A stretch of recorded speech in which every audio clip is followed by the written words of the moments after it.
Hey, this is Kelly with Two Broads Talking Politics, reminding you to stay home if you can, and please support our essential workers. Let's all do everything we can to flatten the curve. And while you're staying home, please enjoy the great conversation today with FEC Commissioner Ellen Weintraub.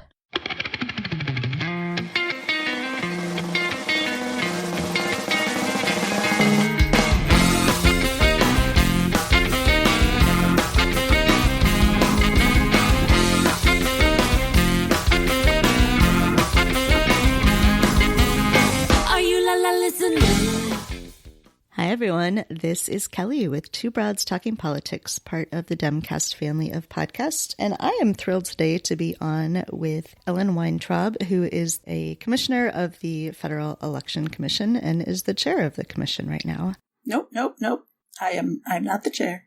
I was the chair last year. It's a rotating chairmanship. Got it. So every year it shifts. Last year I was chair. This year I am a humble commissioner. All right. Well, welcome to the podcast. Thank you. Pleasure to be here. Yeah. So there is so much going on in the news right now, but I think a lot of us are increasingly concerned that we need to keep an eye on elections. There are primary elections still going on, but the November election, of course, is going to be very important. So I thought maybe for people who aren't FEC nerds like I am, I've spent a lot of time on the FEC website, but maybe there are people out there who haven't. If you could talk just a little bit about what the FEC does, sort of what the role is, and, sort of a general context. Sure. Federal Election Commission is a federal agency that was set up to follow money in politics. It was created during the Watergate era, and our role is to collect all of the information about who is funding politicians in their campaigns, political parties, super PACs these days, and get that information, put it up on the website so that the voters will be informed when they go to the polling place, knock on wood, as to what potential conflicts of interest are out there, what kind of policies politicians are likely to support based on who their supporters are. So we collect all this data. We make it publicly available. It's all up on fec.gov, and I highly recommend your listeners who haven't been to our website. It's a great website. They should definitely check it out. We also have an enforcement function. There are limits and source restrictions on who can give and how much they can give to candidates and to party committees. We enforce those. We have lawyers. We have IT people. We do a lot of public outreach to make sure people understand what the rules are. And our core mission is really disclosure. And so for people who haven't thought much about this before, federal elections would include presidential election and U.S. Senate and U.S. House? That is correct. So the entire House of Representatives is up for election every 2 years, and 1/3 of the Senate, and of course the presidency every 4 years. And you've been an FEC commissioner for a very long time. A very long time.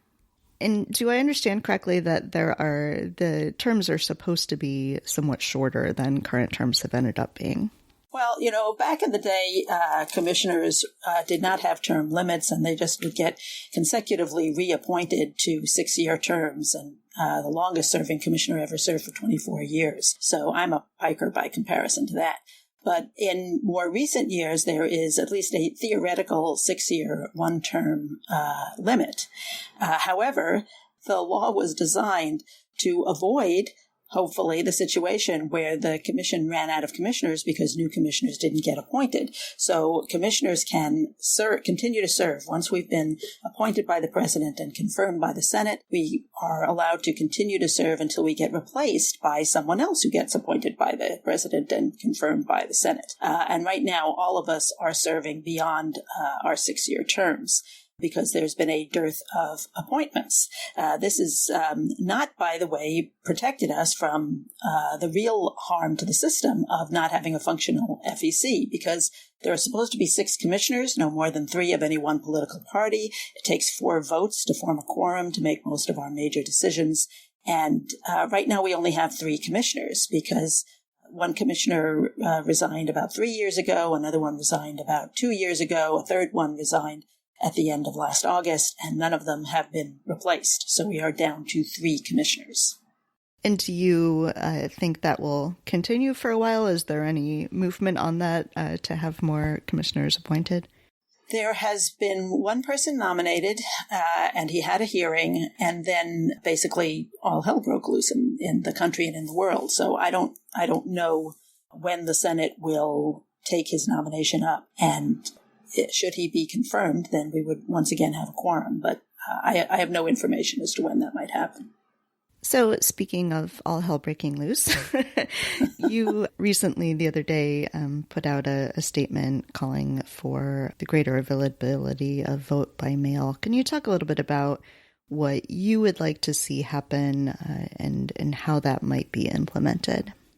Okay, so this is obviously a crisis situation in our country and in the world. I am not a doctor. I'm not a scientist. I cannot do anything to help cure disease or produce more ventilators or look for treatments or heal people. However, what I do know something about is elections, and that's why I weighed in, because I think we need to worry about the health of our democracy as well as the health of our citizens. And given a pandemic, which is very contagious, and all the medical and scientific experts are saying we should avoid crowds, this poses a real challenge for running a safe election. People should not have to risk their lives to vote. So I think what this means is we need to make vote by mail much, much more accessible before November. And in order to do that, we're going to have to start now, because these the state and local officials who are going to be administering the elections are not going to be able to turn on a dime and in October say, oh, okay, I guess, we still have a contagious situation, so we should start looking into that vote by mail option. It's not going to happen then. We have to start now. Congress needs to allocate funding for this. It's not going to be cheap, but our democracy is worth it. So there's a lot of sort of intersecting things when it comes to federal elections, that the federal elections are overseen by the federal government, but actually run by the state and or local governments. What would that look like in the case of putting into place a national vote by mail? What would be sort of the pieces that would go into that? What would that legislation look like? Well, there would need to be legislation to really give it a push at the federal level, and there would need to be money allocated to the states, and the states would be the ones that would really put it into place. And it would require different solutions in different states, because they're at different levels. There are some states now that do entirely vote by mail, and there are other states that have very strenuous requirements for getting an absentee ballot. You have to basically come up with a doctor's note or some kind of excuse for why you can't show up to the polling place. Well, this year, maybe everybody's got a good excuse for showing up to the polling place. So some state laws would have to change in order to make vote by mail more accessible. And I want to be clear that what I'm advocating is not an entire shift to vote by mail, because there are some communities where that might not be a solution that works for them. There are, for example, tribal lands where they don't have street addresses. So it's very difficult to mail people ballots when they don't live on a street with an address. And we don't want to disenfranchise any particular community. So other proposals that have been made have been to expand early voting so that we can sort of spread out the time during which people would have to be congregating in order to vote. People have posited that we could have sort of drive-by voting, where people could drive up in their cars and deposit their ballot either in a secure box or with a safe person. So there's a lot of different ways that different jurisdictions might choose to implement this. But I think the big picture is we need to be able to conduct an election and have it be accessible to every single citizen to be able to vote, but to do it in a safe way that doesn't require them all to crowd together and stand in long lines in a polling place. And it's also a problem with getting polling workers, many of whom are older people who are more at risk of getting this virus. So a lot of people in the primaries, they've seen some of their poll workers have just dropped out and said, look, we can't do it this year. So I'm certainly sold.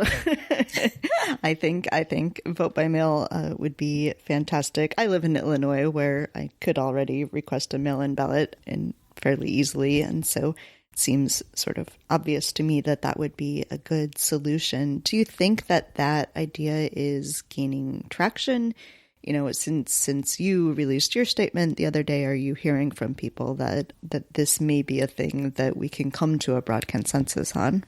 Well, I'm certainly not the only person who is speaking about this. The Leadership Conference for Civil Rights has a long list of organizations that have advocated for more accessible voting, including vote by mail, but not exclusively vote by mail, because they want to make sure that their communities are all enfranchised.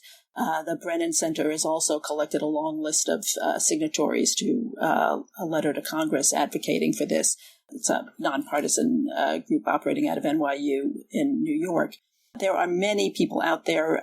Amy Klobuchar and Ron Wyden have a bill that they have put together, and I understand that on the House side, it's been incorporated into the House proposal for the next wave of stimulus legislation that's being negotiated right now in Congress. So there are many, many voices out there who have been banging the drum about this and trying to get attention to the fact that, yes, we are all obviously very consumed with what can we do to ensure our health as citizens and make sure that this virus gets under control here. But we also have to think a little bit long term about what this is going to mean for our election in the fall. So, and as I said, it has to happen now. Congress is debating legislation now. There's been a move to incorporate provisions for vote by mail and funding for vote by mail into the stimulus legislation that is being debated, as I said, today in Congress and being discussed. So now is the time. We need to act now. There are a lot of voices out there who are calling for this, and I sincerely hope it's like everything else on the Hill. It's some people like it, some people don't. People are arguing about it, but I really would hope that this is the sort of thing that everyone could come together over, because really, who can disagree with the proposition that people should not have to risk their lives to cast their votes? Yes, absolutely.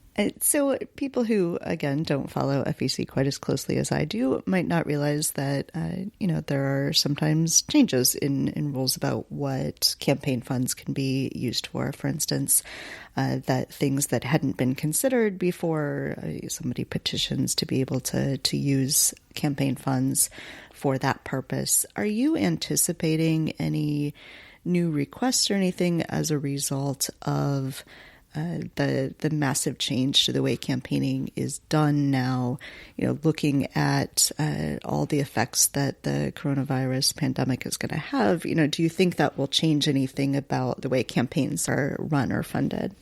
Well, people are always coming up with new and innovative ideas for how they want to raise and spend funds to run their campaigns. And that's something to be celebrated, that people are creative and they are innovative. So in normal times, we have a steady influx of requests from people who say, hey, I've got a new idea. I want to make sure that it complies with the law. And we have a process which mandates that we give answers within 60 days, closer if we're getting close to the election, so that people will know how to conduct themselves and how to comply with the law. We have pending rulemakings. We have pending advisory opinion requests.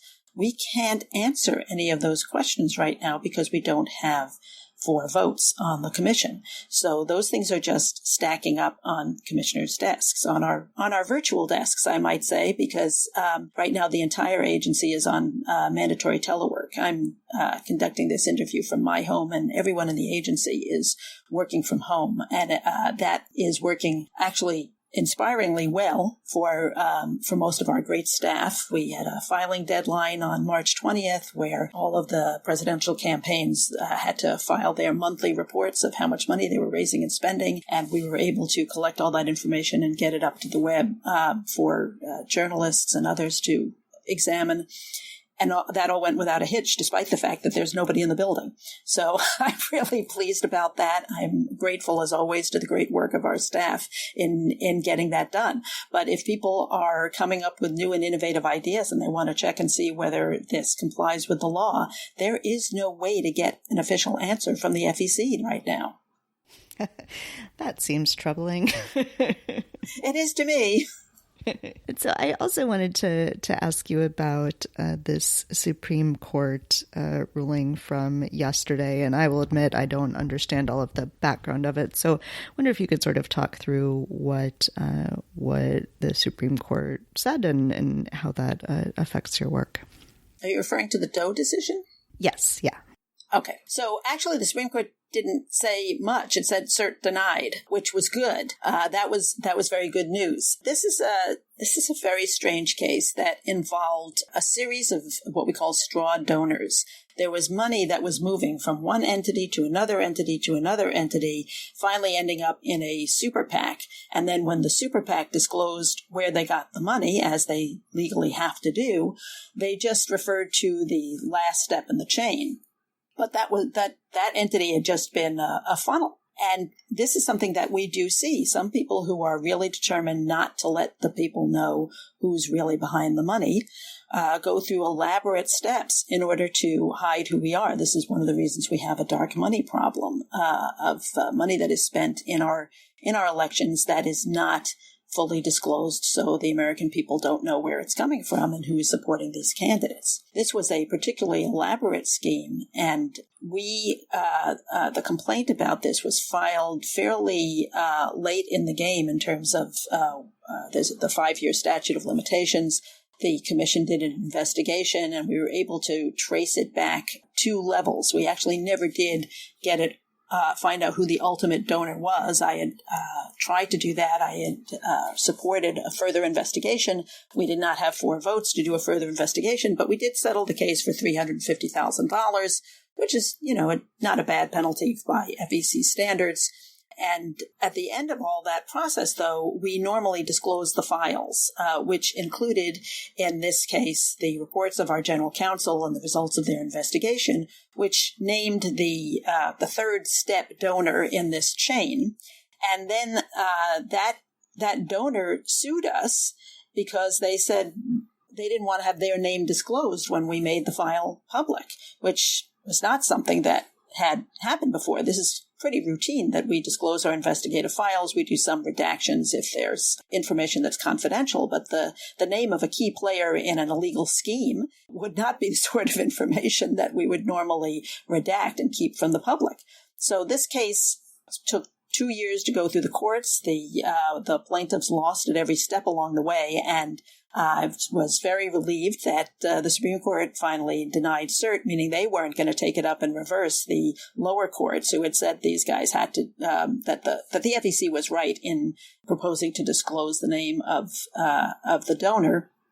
So we have to wait for some more steps to take place. It has to go back down through the courts, and then ultimately, hopefully within a couple of weeks, we will have all of our ducks in the row, and we will finally be able to disclose that donor. And the importance of this is, I wasn't really surprised by the result that the Supreme Court wouldn't take this up. Disclosure is something that the Supreme Court has been very strong on. And while this court is not a big fan of a lot of campaign finance restrictions, they have endorsed by wide margins a very robust disclosure regime. So I wasn't really surprised. However, the downside risk was pretty big. If the court had taken it up, it probably would have meant that they were seriously reconsidering what had previously been their support for robust disclosure regime. So that would have been very bad news. And therefore, I was very glad to get the much better news that the court is not going to intervene and the information will end up going on the public record. That is great news. We definitely need to want to keep disclosures. It's really important, and the court has held repeatedly that it is fundamental to an informed electorate to have this kind of information be out there. Are there other things that you would like to make sure that we talk about?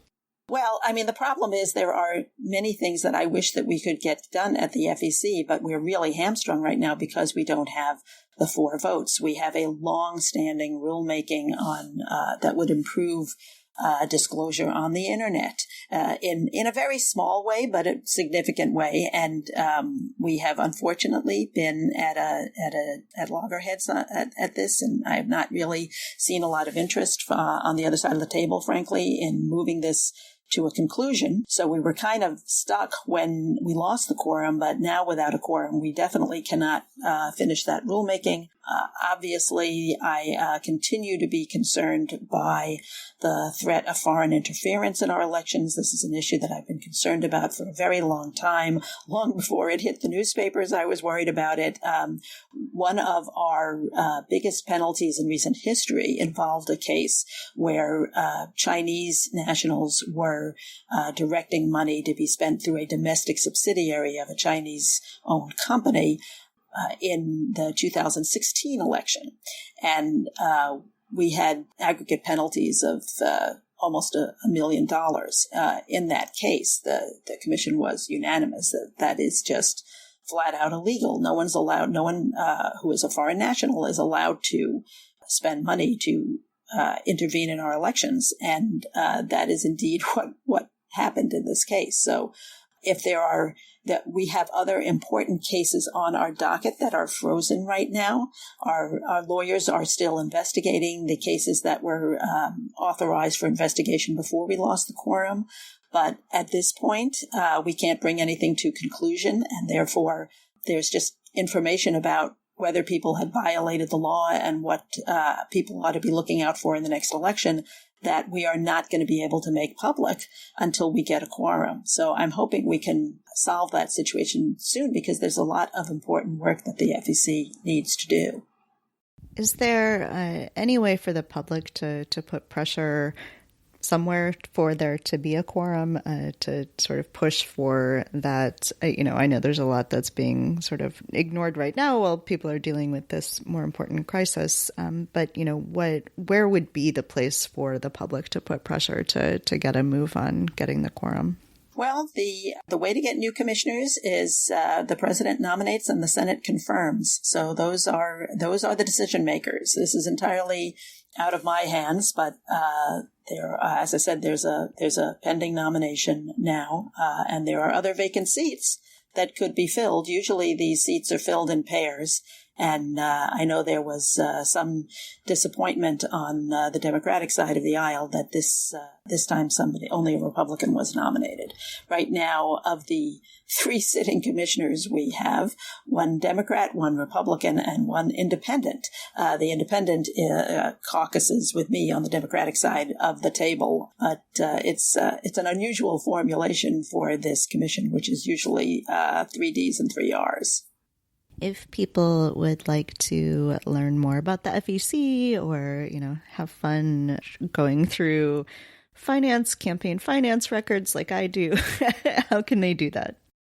Well, our website is still up and running, fec.gov. There's a lot of interesting information there. There are also other groups out there that take the information that we make available to the public and do their own analysis and their own interpretations and displays of the information. And sometimes those are also really informative and helpful to understanding what's going on. One website that I find really helpful is opensecrets.org from the Center for Responsive Politics, the Campaign Finance Institute, which I think is now housed at the National Institute for Money and Politics, is another great resource. And, if you pick up your newspaper, or maybe you don't want to be picking up your newspaper, if you go online and read your newspaper, almost any day of the week, you will see articles about money and politics, campaign finance, because it's an important topic. And who is supporting these candidates really does affect what gets done after they get elected. All right. Well, I definitely recommend that everyone go and check that out. I have a ton of fun on the FEC website. Oh, I'm glad you think it's a fun website. Our IT people will be really happy to hear that. I'm a bit of an election nerd, but Commissioner Weintraub, thank you so much for joining me on the podcast today. You may not be a household name everywhere, but for me, this is like interviewing a rock star. So that is so kind of you. So thank you so much, and stay safe, stay healthy. You too. Thanks so much for the invitation. This has been fun. Thank you for listening to Two Broads Talking Politics, part of the Dimcast Podcast Network. Our theme song is called Are You Listening off of the album Elephant Shaped Trees by the band Immunuri, and we're using it with permission of the band. Our logo and other original artwork is by Matthew Weflin and was created for use by this podcast. You can contact us at twobroadstalkingpolitics@gmail.com or on Twitter or Facebook at twobroadstalk. You can find all of our episodes at twobroadstalkingpolitics.com or anywhere podcasts are found.